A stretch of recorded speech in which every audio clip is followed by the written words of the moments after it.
Yes, I'm ready now. Then close your eyes and tap your heels together 3 times. And think to yourself, there's no place like home. There's no place like home. There's no place like home.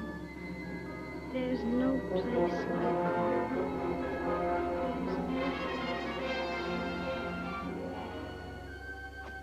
I was continuing to shrink. To become what? The infinitesimal? What was I? Still a human being? Or was I the man of the future?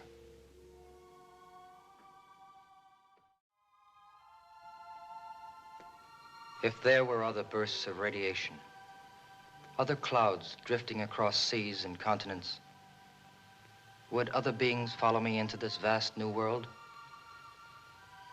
So close, the infinitesimal and the infinite. But suddenly I knew they were really the two ends of the same concept. The unbelievably small and the unbelievably vast eventually meet, like the closing of a gigantic circle. I looked up, as if somehow I would grasp the heavens, the universe, worlds beyond number, God's silver tapestry spread across the night. And in that moment, I knew the answer to the riddle of the infinite. I had thought in terms of man's own limited dimension. I had presumed upon nature that existence begins and ends is man's conception, not nature's. And I felt my body dwindling, melting, becoming nothing. My fears melted away, and in their place came acceptance. All this vast majesty of creation, it had to mean something. And then I meant something too. Yes, smaller than the smallest, I meant something too. To God, there is no zero. I still exist.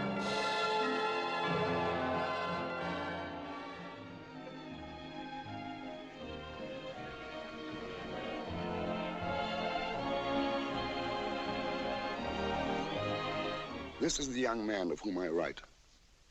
He is not famous. It may be that when his life at last comes to an end, he will leave no more trace of his sojourn on this earth than a stone thrown into a river leaves on the surface of the water. Yet it may be that the way of life he has chosen for himself may have an ever-growing influence over his fellow men, so that, long after his death perhaps, it may be realized that there lived in this age a very remarkable creature. You know, when we were on that plane, I was fascinated by the way its shadow followed it. That silly shadow, racing along over mountains and valleys, covering 10 times the distance of the plane. And yet always there to greet us with outstretched arms when we landed. And I've been thinking that somehow you're that plane, and I'm that silly shadow. That all my life I've been rushing up and down hills, leaping rivers, crashing over obstacles, never dreaming that one day that beautiful thing in flight would land on this earth and into my arms.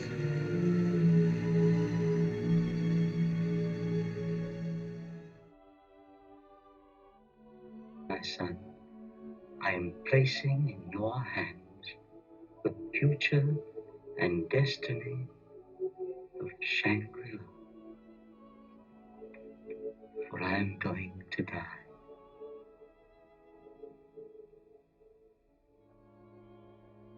I knew my work was done when I first set eyes upon you.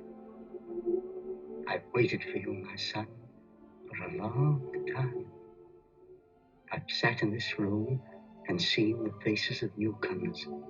I've looked into their eyes and heard their voices, always in hope that I might find you.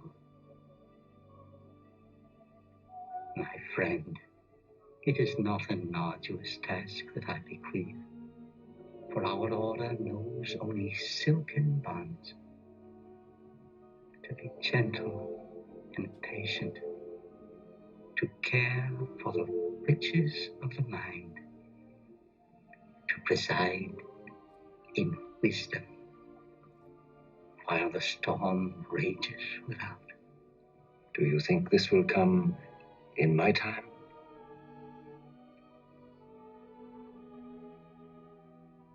You, my son, will live through the storm. You will preserve the fragrance of our history and add to it a touch of your own mind. Beyond that, my vision weakens. But I see at a great distance a new world stirring in the ruins, stirring clumsily, but in hopefulness, seeking its lost and legendary treasures. And they will all be here, my son, hidden behind the mountains, in the valley of the blue moon, preserved as by a miracle.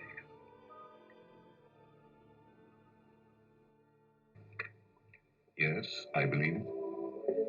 I believe it because I want to believe it. Gentlemen, I give you a toast. Here's my hope that Robert Conway will find his Shangri-La. Here's my hope that we all find our Shangri-La.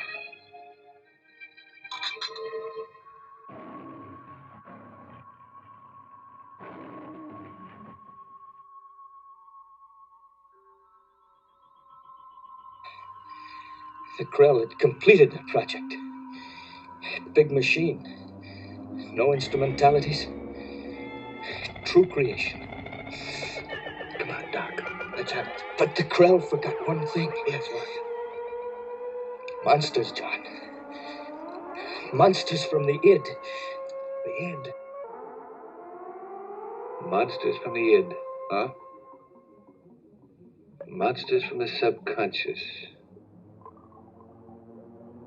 Of course, that's what Doc meant. Morbius. A big machine, 8,000 cubic miles of Kleistron relays, enough power for a whole population of creative geniuses, operated by remote control. Morbius, operated by the electromagnetic impulses of individual Krell brains. To what purpose? In return, that ultimate machine would instantaneously project solid matter to any point on the planet, in any shape or color they might imagine, for any purpose, Morbius.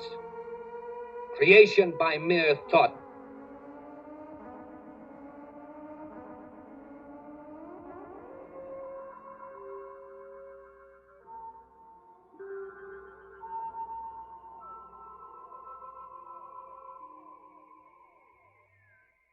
Why haven't I seen this all along?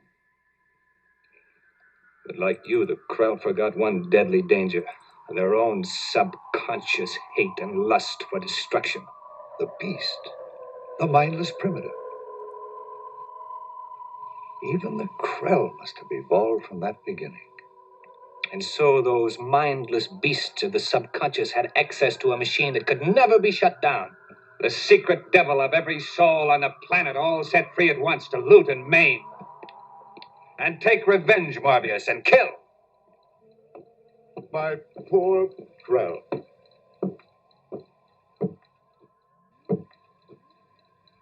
After 1,000,000 years of shining sanity,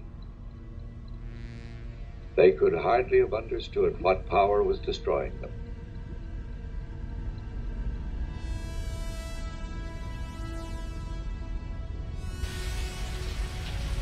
I've seen things you people wouldn't believe. Attack ships on fire off the shoulder of Orion. I watched sea beams glitter in the dark near the 10-house gate.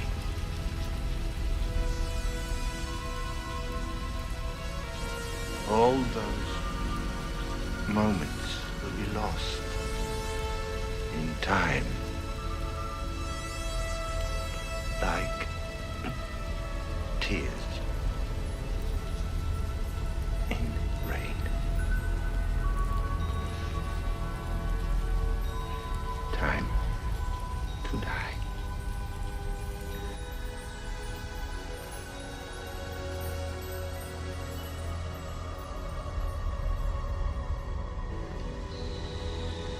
To understand one human soul is like trying to empty the sea with a cup.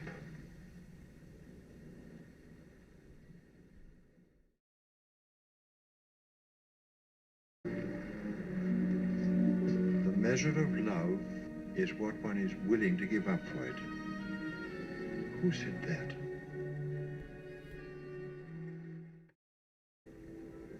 If I say that I have two samples of handwriting, the same handwriting 3 centuries apart, everyone will think poor Geoffrey's lost his wits poring over old legends. Because we live in a time that has no faith in legends. We live in a time that has no faith. The moving finger writes, and having writ, moves on. There's the last fragment.